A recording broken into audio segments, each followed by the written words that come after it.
My name's Keith Horton, and this is my 66 Chevy 2 that I take on drag and drive events.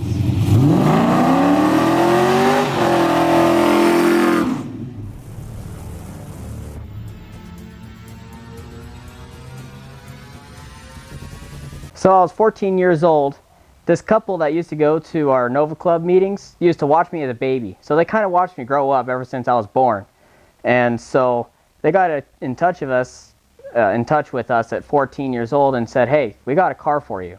So we went down south, and so they showed us the 66 Chevy 2, and we had to have it. So I've had it for about eight years now, and well, it's just been fun.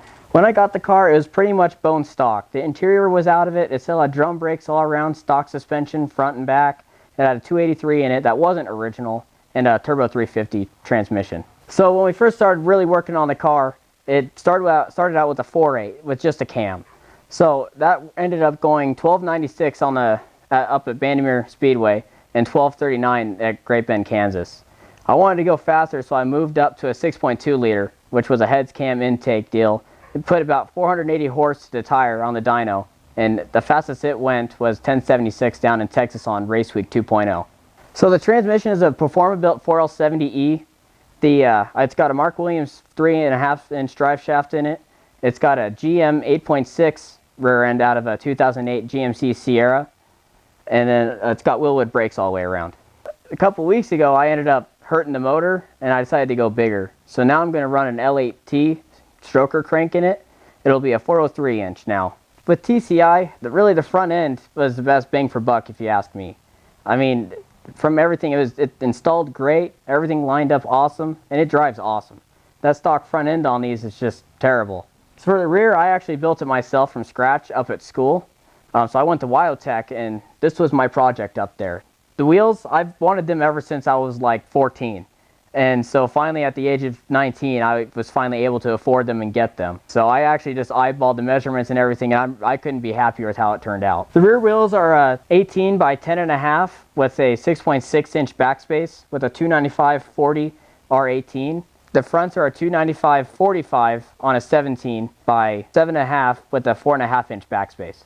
So for the interior, I actually did that up at school as well. I sewed it from scratch. I came up with the design. I cut the material out, and I sewed every bit of it. So I made the door panels, I installed the headliner. I mean, I did it start to finish. Since I've owned it, I'd say I've probably put close to 40,000 miles on it. You know, it was really cool because my dad, his goal was to run 10s naturally aspirated when he had his race car. And now, I'm kind of following in his footsteps. When I first got that time slip that said 1097 at Great Bend, Kansas, it was just the coolest feeling that, like, wow, I just did that. I just followed in my dad's footsteps. So growing up, my dad couldn't afford a Chevelle. He couldn't have a Camaro.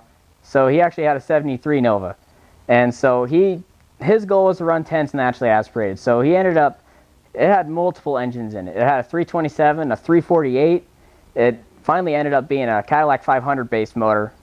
It was a 529-inch. It was a hodgepodge of parts. It had a Ford intake. It had Chrysler pistons and this and that. But he ended up going 1093 at 120 in Las Vegas, Nevada. You know, that's all he worked on. It was just Novas. He had, a 63 convertible. He had a 63 hardtop. And, he would just move through them. But I think I got into them simply because I was just around them so often that you can't help but fall in love with them.